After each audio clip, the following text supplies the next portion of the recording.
Boa tarde a todas e a todos. Cumprimento o excelentíssimo senhor presidente da Suprema Corte Brasileira, ministro Luiz Fux. Cumprimento a excelentíssima senhora vice-presidente, ministra Rosa Weber. Cumprimento a excelentíssima senhora ministra Carmen Lúcia. Cumprimento os demais ministros, especialmente o relator, ministro Cássio Nunes. O dispositivo impugnado estabelece a necessidade de exaurimento das instâncias administrativas, como condição para o envio de representação fiscal ao Ministério Público no que concerne a determinados crimes contra a ordem tributária e a Previdência Social. Na inicial, a Procuradoria-Geral da República, em gestão anterior a esta em que eu me encontro no cargo, sustentou que não foram observados, quando da emanação da medida provisória 497 de 2010, os pressupostos formais e materiais a que se sujeita a edição deste ato normativo primário. Invocou-se ainda a inconstitucionalidade material do dispositivo impugnado, no que se refere aos crimes de natureza formal, por ofensa ao princípio da proporcionalidade, e aos artigos 3º, 150, inciso 2, 194, caput, inciso 5 e 195 da Constituição Federal. Inicialmente, há de ser rejeitada a preliminar de não conhecimento da ação, por ausência de impugnação da totalidade do complexo normativo, suscitada esta questão pela Presidência da República. Os parágrafos do artigo 83 da Lei 9.430 de 96 não dizem respeito à consumação de crimes formais e, portanto, não têm o mesmo vício alegado na exordial. Imperioso analisar como se deu a alteração do texto normativo aqui questionado. Em sua redação originária, o artigo 83 da Lei 9.430 de 2010 estabelecia a necessidade de exaurimento da via administrativa para o envio de representações fiscais ao Ministério Público apenas em relação aos crimes contra a ordem tributária, definidos nos artigos 1º e 2º da Lei 8.137 de 90.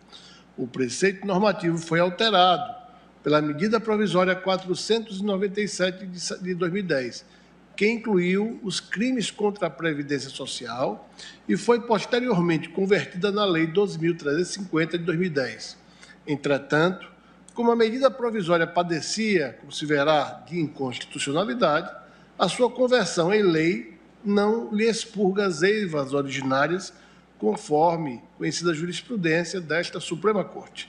Com efeito, o ato normativo primário editado pelo Presidente da República não observou os pressupostos constitucionais, aos quais se sujeita a sua válida edição, pois, além de disciplinar matéria destituída de urgência qualificada, versou assunto cuja natureza o torna insuscetível de regramento na via excepcional eleita.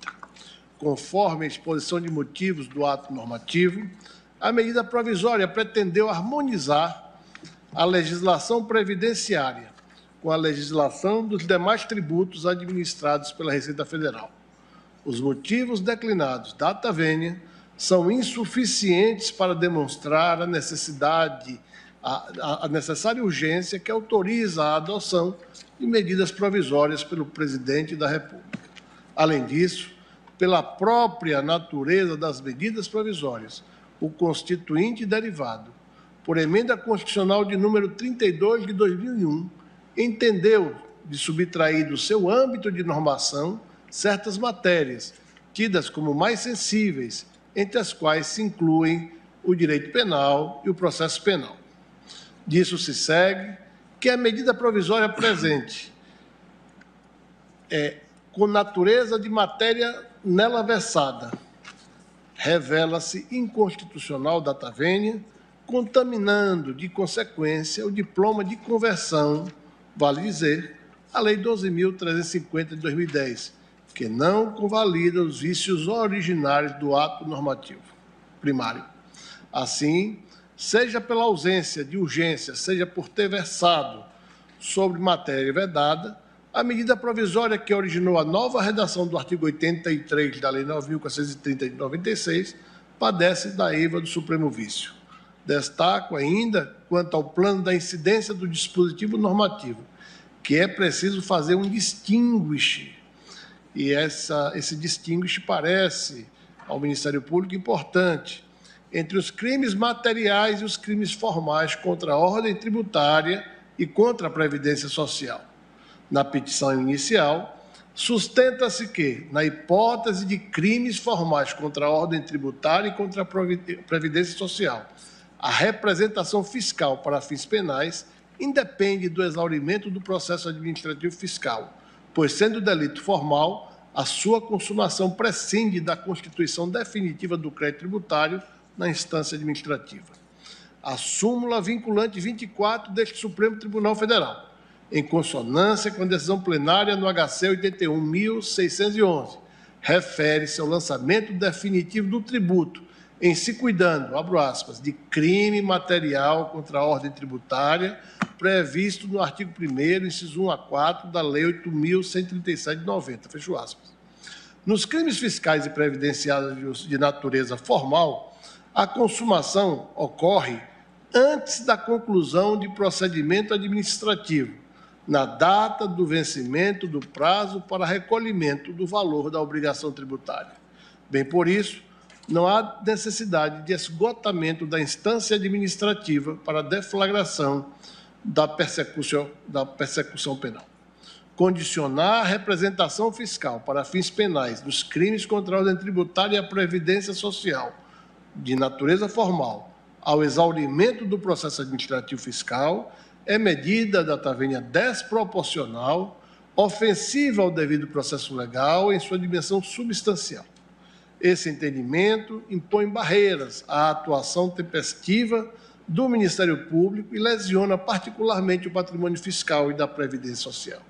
A exigência de esgotamento do contencioso administrativo fiscal para comunicar a ocorrência de crimes formais ao Ministério Público atenta contra a proteção eficiente, pois cria obstáculo desproporcional e que posterga morosamente o início da persecução criminal em detrimento dos bens jurídicos protegidos. Em face do exposto, este Procurador-Geral da República requer à Suprema Corte a procedência do pedido para, em primeiro lugar, declarar a inconstitucionalidade do artigo 83, caput da Lei 8.430 de 96. Em ordem eventual ou subsidiária, requer a procedência do pedido para em declaração de inconstitucionalidade sem redução de texto, afastar-se a leitura do artigo impugnado, pela qual se entenda que a deflagração da persecução criminal pelo Ministério Público nos crimes formais se sujeita à prévia decisão final na instância administrativa, nos termos do quanto decidido na ADI 1571. Muito obrigado, senhor presidente, senhores ministros.